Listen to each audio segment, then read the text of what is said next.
His Excellency Prime Minister of the Islamic Republic of Pakistan.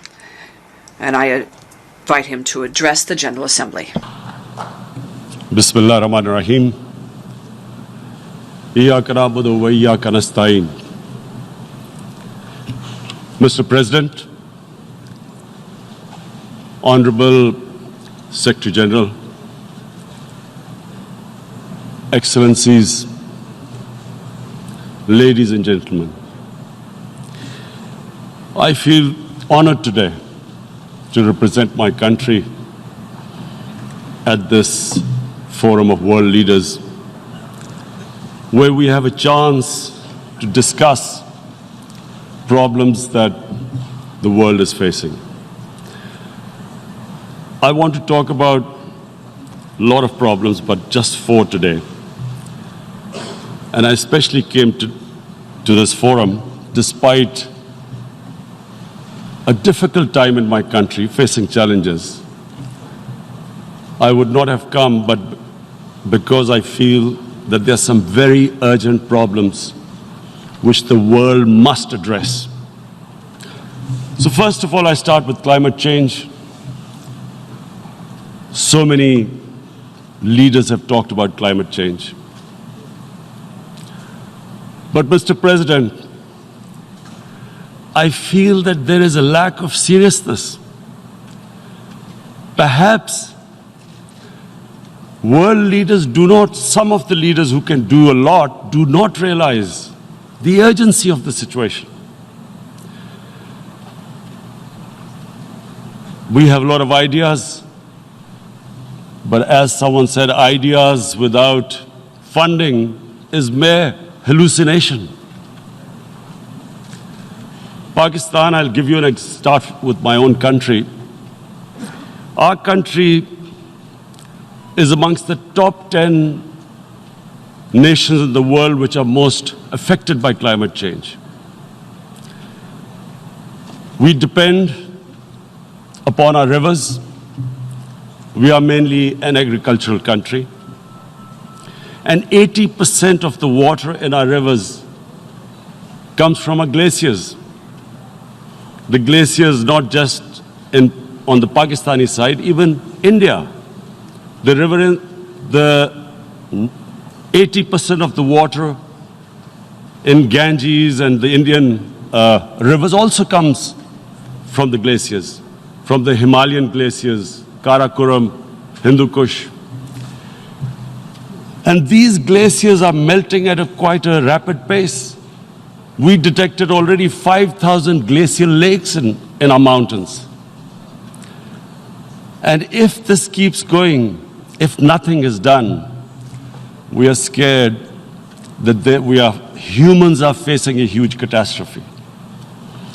In my country, when my party came to power in the province of KP, we planted 1 billion trees in 5 years. Now we've set ourselves a target of 10 billion trees in Pakistan. Idea being to counter the effects of global warming. But one country cannot do anything. This has to be a combined effort of the world. My optimism comes from the fact that the Almighty has endowed humans with great powers. We can do anything, provided our survival instinct is stirred up. And this is really what I hope that the United Nations will take a lead in this. There must be more emphasis. Richer countries must be pushed. Countries that are mainly responsible for greenhouse gas emissions. They must be pushed because our country contributes minuscule amount to greenhouse gases. So I feel that the United Nations must take leadership in this. My second issue for me right now is even more critical. Mr. President, Every year, billions of dollars leave the poorer countries and go towards rich countries. Billions of dollars siphoned off by the ruling elites of the developing world. And they find their way into Western bank accounts, offshore accounts, tax havens, expensive properties hidden behind companies bought in Western capitals. Mr. President, this is devastating the developing world. This is causing more poverty, debts. It's impoverishing the developing world. The difference between rich and poor countries is growing because of this. Money laundering, which happens because money leaves the poorer countries into rich countries, is not treated the same as, for instance, money from drugs or terror financing. The seriousness which terror financing and money from drugs, the way it is treated, it's not the same. The way the poor countries are being plundered by their elites. It's not happening. In my country, when I took charge of our government a year back, in the 10 years preceding that, our total debt went up 4 times. The debt we had accumulated in 60 years, just in 10 years, it went up 4 times. As a result, the total revenue we collected in 1 year, half of it went into debt servicing. How are we going to spend money on our human beings, 220 million people, when half the money is going into debt servicing? Because our country was plundered by the elites, the ruling elite. And easily they could get the money out. And when, Mr. President, we located properties in Western capitals bought by this money through corruption and money laundering, located the properties of these corrupt leaders, we find it so difficult to retrieve it. That money, if we retrieved that money, we could spend on our human beings. But they are such, it's so difficult. The laws protecting these criminals. We do not have the sort of money to have expensive lawyers and spend millions and millions of dollars. We need help from the rich countries. And Mr. President, it's critical. The rich countries must show political will. They cannot allow this to happen. How can the poor countries spend money on human development, which the United Nations asks, SDG? How are we going to do it when this money can easily leave our countries? So, unless the rich countries intend to build walls to stop economic refugees coming as we see right now, they must take action. They must take action now. It must be a deterrent. Corrupt ruling elites should not be able to take money out easily and park it into foreign bank accounts and into these properties abroad. And I never understand why. Why do we have these tax havens? Why is this allowed? Why shouldn't rich people pay taxes? Why is it legal to have these tax havens where you have these secret accounts? Because, you know, world is changing. The population of the world is growing. Sooner or later, you're going to have a crisis. If the poor get poorer and the rich get richer, there is going to be a crisis sooner or later. So this is my second point. I hope that the United Nations takes a lead in this. It involves the IMF, the World Bank, Asian Development Bank. They must find a way of stopping this plunder of the developing world. My third point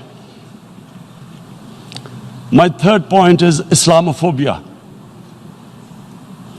There are 1.3 billion Muslims in this world. There are millions of Muslims living in other countries, European countries, and the US as minorities. Islamophobia since 9/11 has grown at a pace where it is alarming. Human communities live together. There should be understanding amongst them. But Islamophobia is creating a division. Muslim women wearing hijab, it's become an issue.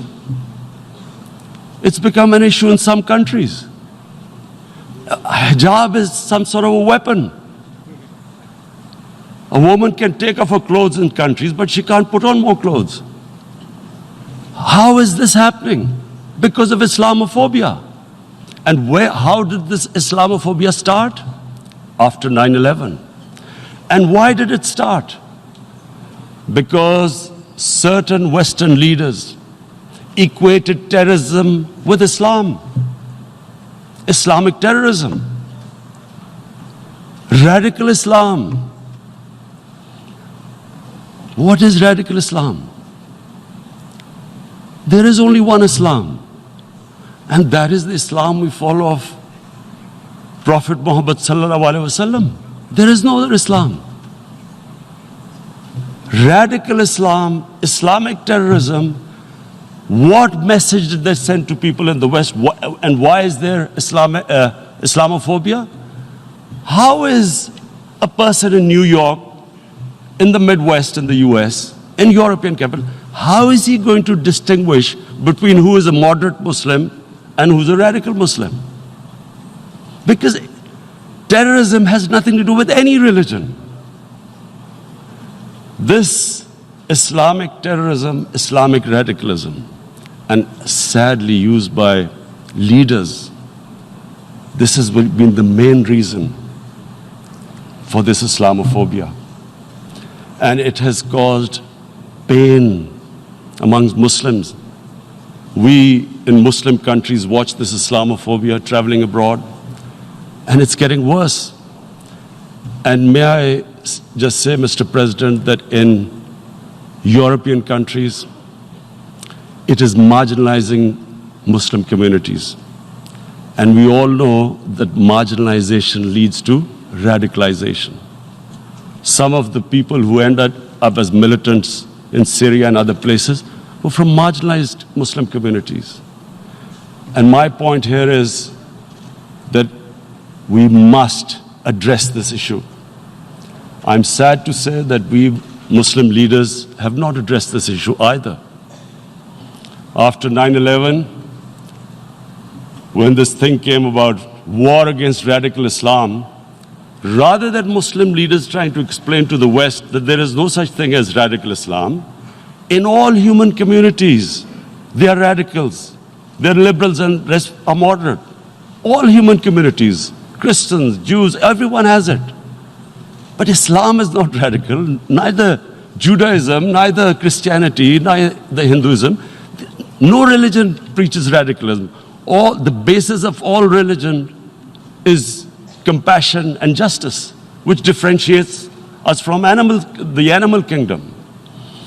But unfortunately, the Muslim leadership was so scared of being called radical Islam that all of them became moderates.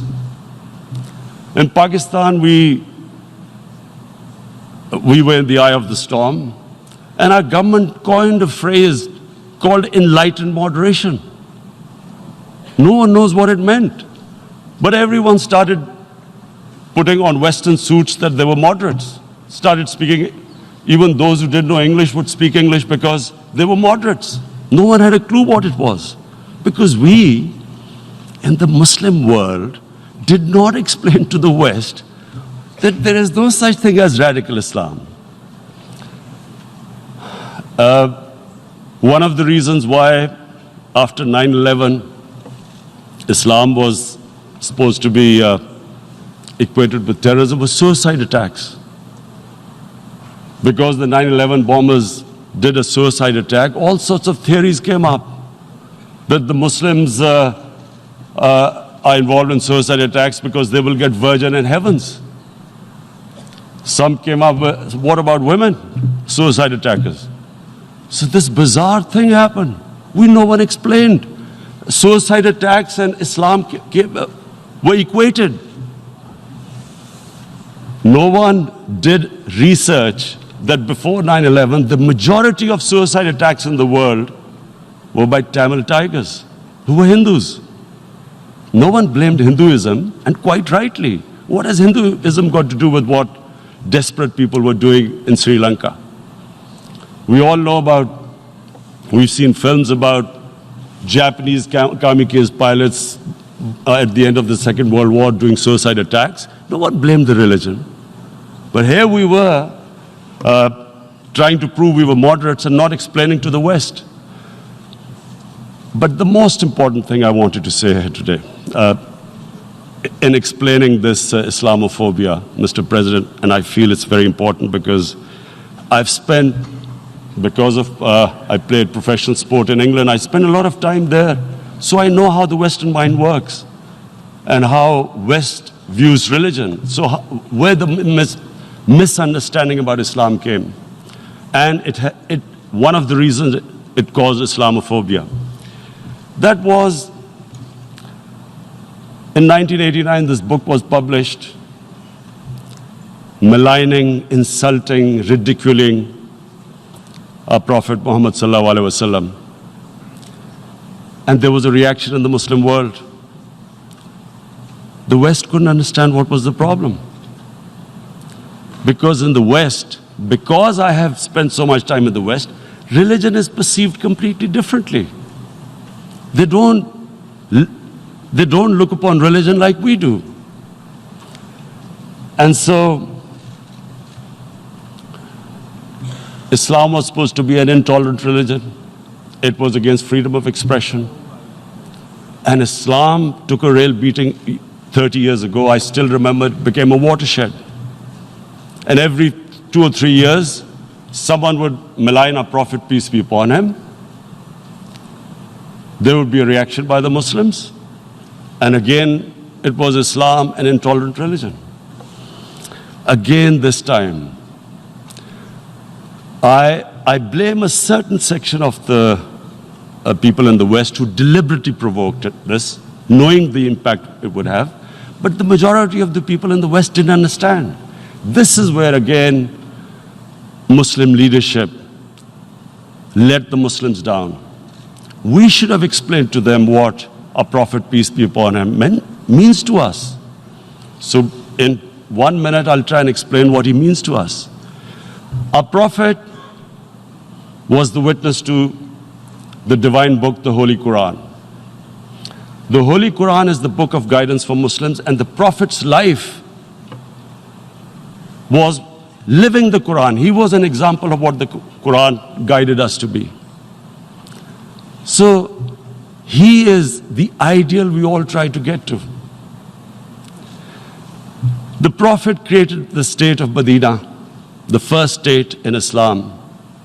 That state was the basis of a Muslim civilization which became the predominant civilization for the next 700 years. And what was that state? I hear such strange things about Islam, that it is against women, it's against minorities. The first state of Islam in Medina, it was the first time a welfare state was set up.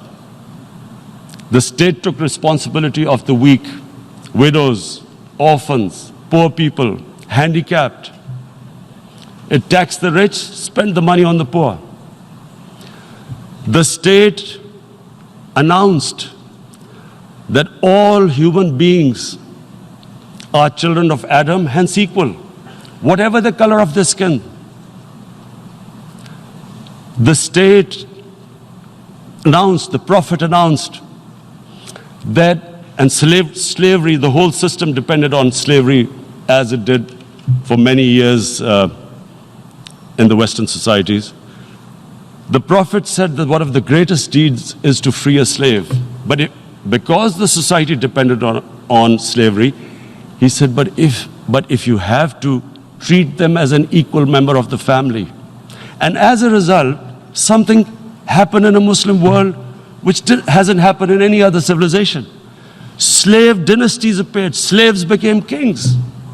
The Mamluks, slaves who ruled Egypt. In India, there were slave dynasties. And then, with minorities, again, you hear that Islam is supposed to be against minorities. Let me just make this clear. In Islam, the Prophet announced that everyone was free to practice his religion. It was a sacred duty to protect the places of worship of all religions. He announced that every person is equal in front of law, whatever his religion or his color. And this incredible case, and I always quote this, that the fourth Khalifa, the head of state of Medina, he lost a court case against a Jewish citizen. So, number one, it showed there was a rule of law, no one was above law. And number two, that a Jewish citizen was an equal citizen. So, Mr. President, when a Muslim society is unjust to its minorities, it is going against the religion of Islam and our Prophet, peace be upon him. So, it is important to understand this. The Prophet lives in our hearts. When he's ridiculed, when he's insulted, it hurts. As we human beings understand one thing, the pain of the heart is far, far, far more hurtful than physical pain. And that's why the Muslims react. And I always thought that if I ever had the stage, I would try and explain this to the world community, especially to the Western community, because having lived in the Western community, people didn't understand this. When I first went as a teenager to England, there was a comedy film on Jesus Christ. It's unthinkable in Muslim societies. So we need to explain that, look, in a human community, we must be sensitive to what causes pain to other human beings. We have, in the Western society, and quite rightly, the Holocaust is treated with sensitivity because it gives the Jewish community pain. That's all we ask. That do not use freedom of speech to cause us pain by insulting our Holy Prophet. That's all we want. And now, the number fourth point, Mr. President, and this is the most critical point, is the reason why I especially came here. It is about what is happening in Kashmir. Before I go on this, I want to make one thing clear. That when we came to power, my first priority was that Pakistan would be a country which will try its best to bring peace. We had been through this war on terror. We joined the United States war on terror after 2001. And Pakistan went through one of its worst periods where 70,000 Pakistanis died and over 150 billion was lost to our economy. And Mr. President, I opposed the war because in the 80s, Pakistan had joined the Western countries in what was the freedom struggle then in Afghanistan against the Soviets. And it was funded by the Western countries. These Mujahideen groups, which were treated in guerrilla warfare, were trained by Pakistan Army, funded by the Western countries, and especially US. and they waged what was a freedom struggle in Afghanistan. The Soviets called them terrorists. We called them freedom fighters. 1989, the Soviets retreated. The Americans packed up and left. Pakistan was left with these groups. Come 9/11, Pakistan joined the United States in this war on terror. And now our government was supposed to, the reason why I opposed joining this war, because here we had indoctrinated them in jihad, meaning freedom struggle against foreign occupation. Now, because we had joined the US and the US had occupied Afghanistan, now we were supposed to tell them that no, this is not freedom struggle and jihad, it's terrorism. So that's why I tried to tell then government that, stay neutral because you will have leverage over them. You will be able to control them. But if you join them, you become collaborators and they will attack you, which is what happened. They turned against us. We went through a nightmare. 70,000 people killed in a war we had nothing to do with. No Pakistani was involved in 9/11. Taliban were in Afghanistan. Al-Qaeda was in Afghanistan. What had we to do with it? 70,000 Pakistanis died. So when we came to power, we decided that we would dismantle what was left of these groups. And this decision was taken not just by us, but by all the political parties in Pakistan. Unfortunately, they didn't implement it. So we came to power, we decided to implement it, and we dismantled whatever was left of the groups. And I know that India keeps accusing us that there are these groups there. I would like the United Nations to send observers, see for themselves what we've done. No Pakistani government would have dared to do this because it would have created strife. But we decided that there would be no militant organizations in Pakistan. So I need to give you this background and to what I'm going to say later on. And secondly, we started mending fences. I invited the Afghan president. We developed a relationship with Afghanistan. We had problems with Iran. We mended fences there. And then India. Now let me just give you a little background about my relationship with India. Because of cricket, and cricket being it's a passion in the subcontinent, I had great following in India. I have friends in India, and I loved going to India. So immediately, when my party came to power, the first thing we did was to immediately reach out to India.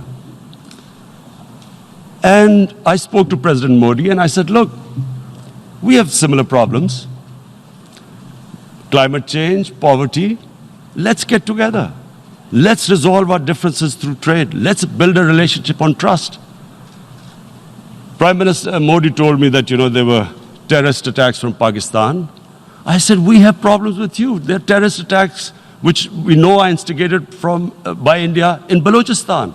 We caught a spy, Kulbhushan Yadav, who admitted what the sabotage going on in Karachi and Balochistan. So we said, look, let's leave that behind. Let's move forward. Our main priority should be our people. The highest number of poor people live in the Indian subcontinent. Unfortunately, didn't make any headways. Our foreign ministers were supposed to meet on this in the UNGA last year. India cancelled it. We thought that it's their election coming up. It's a nationalist, ultra-nationalist party. It doesn't want to cozy up to Pakistan. So we thought, okay, we'll wait till the elections.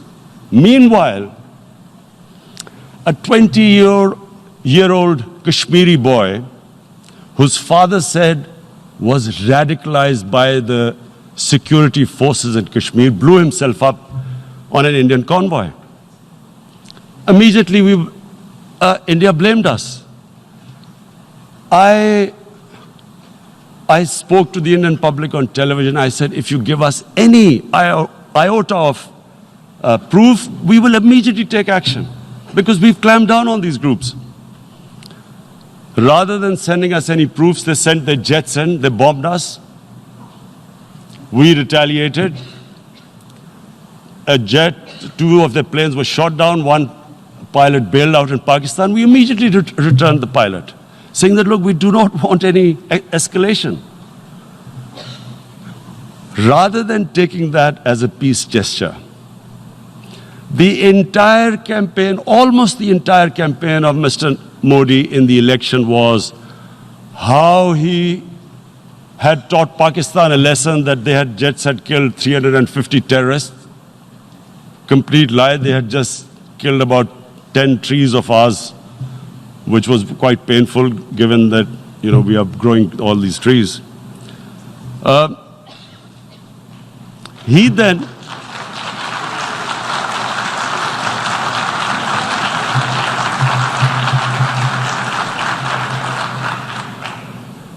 the election campaign, Mr. Modi used words like, this is just a trailer, the movie is about to start. I went into Pakistan and taught them a lesson. This was the election campaign. Okay, so we thought, us politicians make all these statements to win elections. So, okay, after elections, we'll get back to our normal relationship.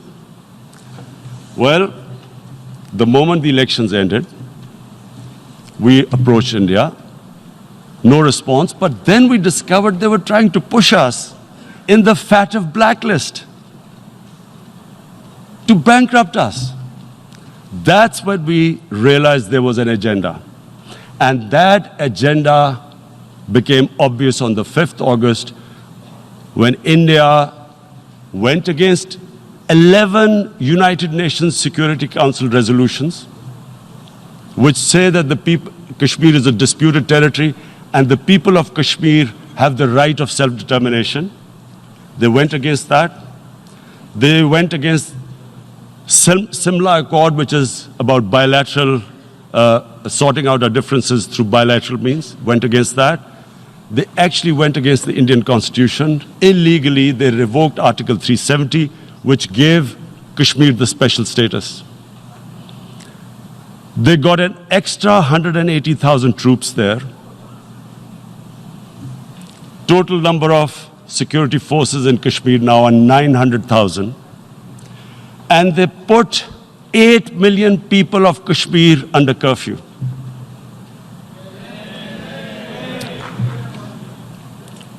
Mr. President, now I just briefly want to make the people understand, how can anyone do something like this? And for that, I have to explain to you what is RSS. RSS, Mr. Narendra Modi is a life member of RSS. RSS was an organization that was inspired by Adolf Hitler and Mussolini, came about in 1925. They believed in racial purity, racial superiority. They also believed they were an Aryan race like the Nazi believed they were an Aryan race. All that I'm saying can be verified. This is the time of information revolution. You can Google all this, what I'm saying. But it is very important for me to explain this to you so you know what is happening in India. This RSS believed in the ethnic cleansing of Muslims from India. At one point, there was racial superiority of the Hindu race. Secondly, it was hatred for the Muslims and for the Christians, because they believed that this golden age of Hindu civilization was stopped because of Muslim rule centuries back and then the British rule of India. So it was racial superiority and hatred for Muslims and Christians. This is openly stated. You look at the founding fathers of RSS, Golwalkar and Savarkar. Just Google them and you'll find out. And this ideology of hate is what murdered the great Mahatma Gandhi in 1948. It was this ideology of hate that made Narendra Modi in 2002 do a pogrom against Muslims in Gujarat when he was the chief minister. He allowed 3 days for these RSS goons who were inspired by the Hitler brown shirts. They actually wear brown shirts. This RSS, the Congress Home Minister gave a statement that in RSS camps, terrorists are being trained.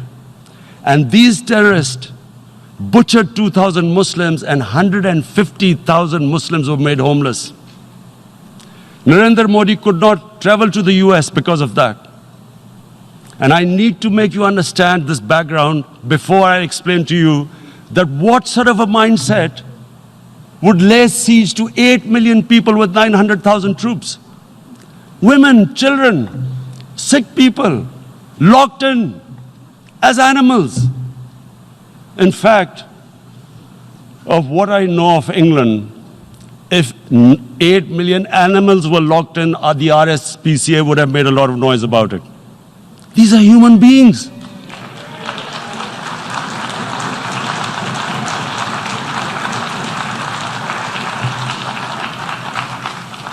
And Mr. President, what comes with racial superiority, these illusions of Aryan superior race, is arrogance.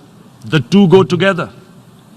And it's arrogance that makes people make mistakes and do stupid things. Cruel things like what Narendra Modi has done. It's sheer arrogance. And it's arrogance that has blinded him from the fact that what is going to happen when the curfew is lifted. Has he thought about it? This hasn't been thought through. What is he going to do when he lifts the curfew? Does he think that people of Kashmir will quietly accept the status quo because India has changed the constitution and taken away the special status? They'll accept that?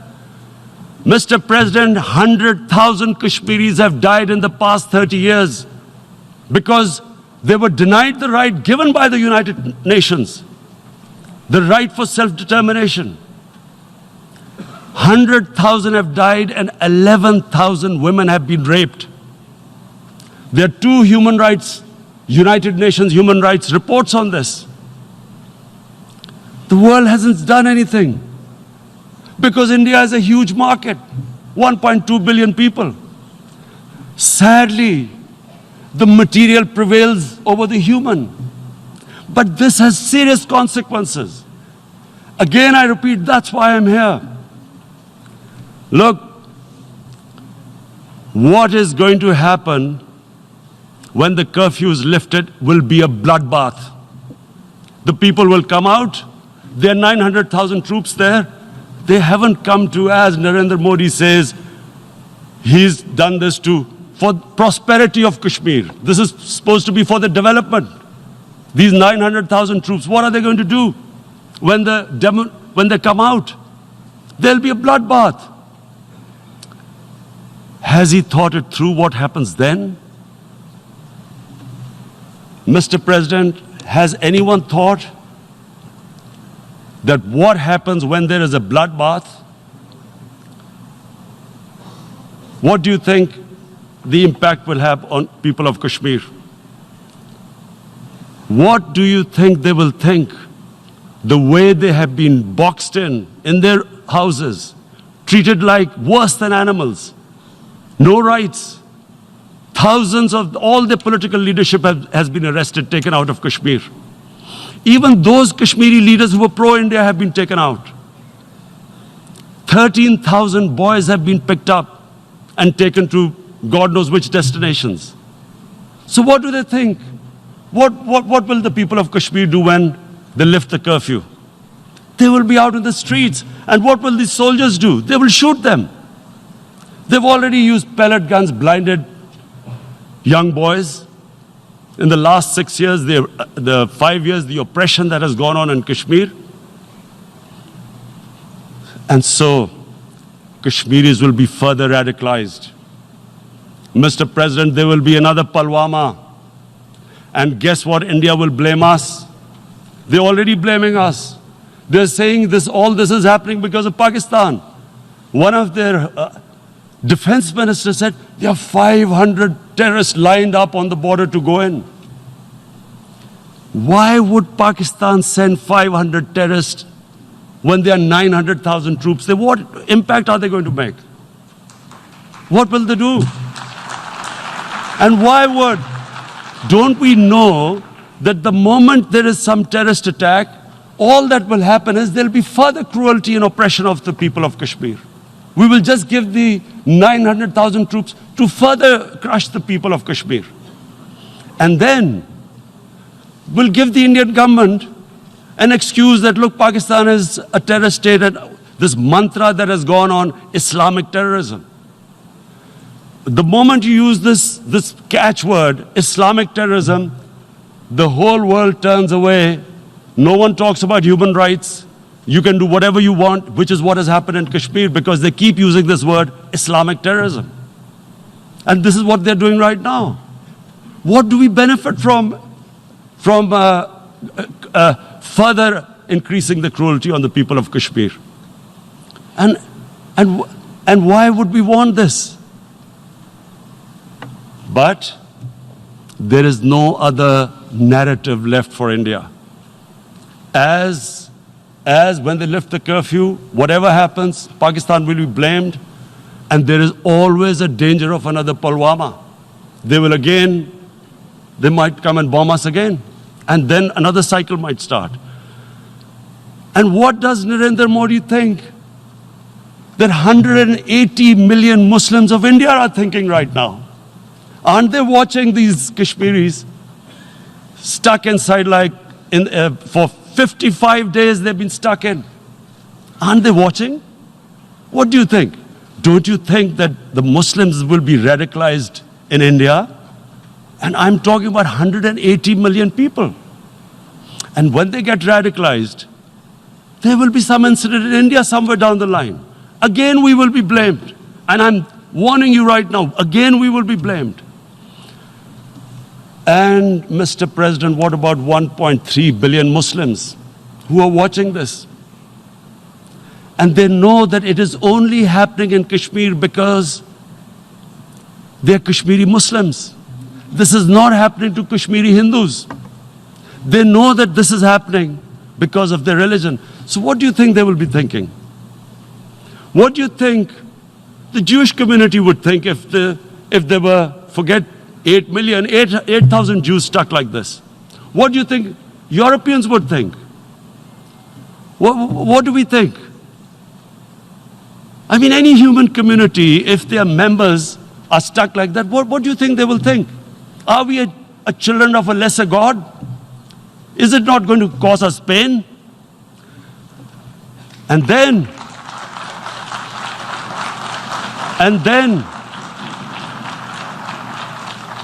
I'll tell you what will happen. People will, in the 1.3 billion Muslims, someone will pick up arms. I know we've been brought up with films, Western films. This good, decent guy doesn't get justice. He decides to pick up a gun and start seeking justice. There was a film made in New York, famous film called Death Wish. This guy gets mugged by his family, his wife gets killed or something. He can't get justice. He picks up a gun and he goes around shooting muggers. And the whole cinema cheers him on. So what do you think the Muslims are thinking right now?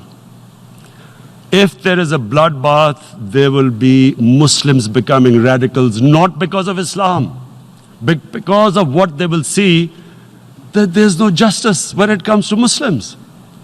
There were Rohingya Muslims, Myanmar, who are, God knows, almost 1 million people out, ethnic cleansing. What was the response of the world community? So what do you think will be the response of 1.3 billion Muslims? I picture myself. I'm in Kashmir. I've been locked up for 55 days. I've heard about, and there are rapes, Indian Army going into homes, soldiers. Would I want to live this humiliation? Would I want to live like that? I would pick up a gun. You're forcing people. You are forcing people into radicalization. When people lose the will to live, what is there to live for? And this is what, if you can do this to human beings, you are actually radicalizing people. And so, Mr. President, I want to repeat here, this is one of the most critical times. There will be a reaction to this. Pakistan will be blamed. 2 nuclear-armed countries will come face to face like we came in February.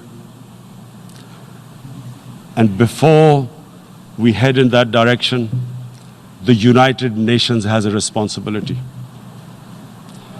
This is why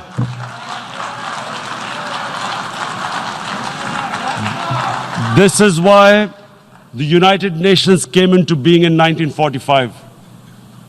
You were supposed to stop this happening.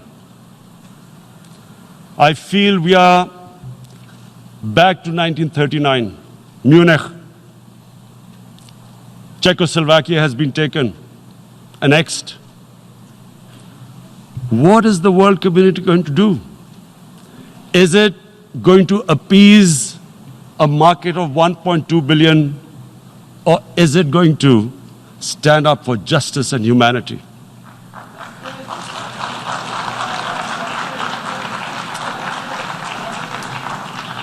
If this goes wrong, you hope for the best, but be prepared for the worst. If a conventional war starts between the 2 countries, Mr. President, if a conventional war starts, and anything could happen, but supposing a country 7 times smaller than its neighbor is faced with the choice, either you surrender or you fight for your freedom till death, what will we do? I ask myself this question. And my belief is, La ilaha illallah, there is no God but one. And we will fight. And when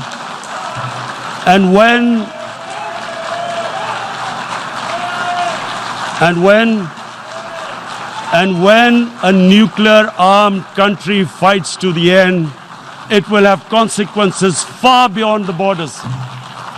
It will have consequences for the world, which is why I repeat I'm here. Because I'm warning you, it's not a threat. It's a fair worry that where are we headed? And I've come here to tell the UN, you've got to, this is a test for the United Nations. You are the one who guaranteed the people of Kashmir the right of self-determination. They are suffering because of that. And this is the time. This is the time not to appease like in 1939 appeasement took place. This is the time to take action. And number 1 action must be that India must lift this inhuman curfew, which has lasted for 55 days. It must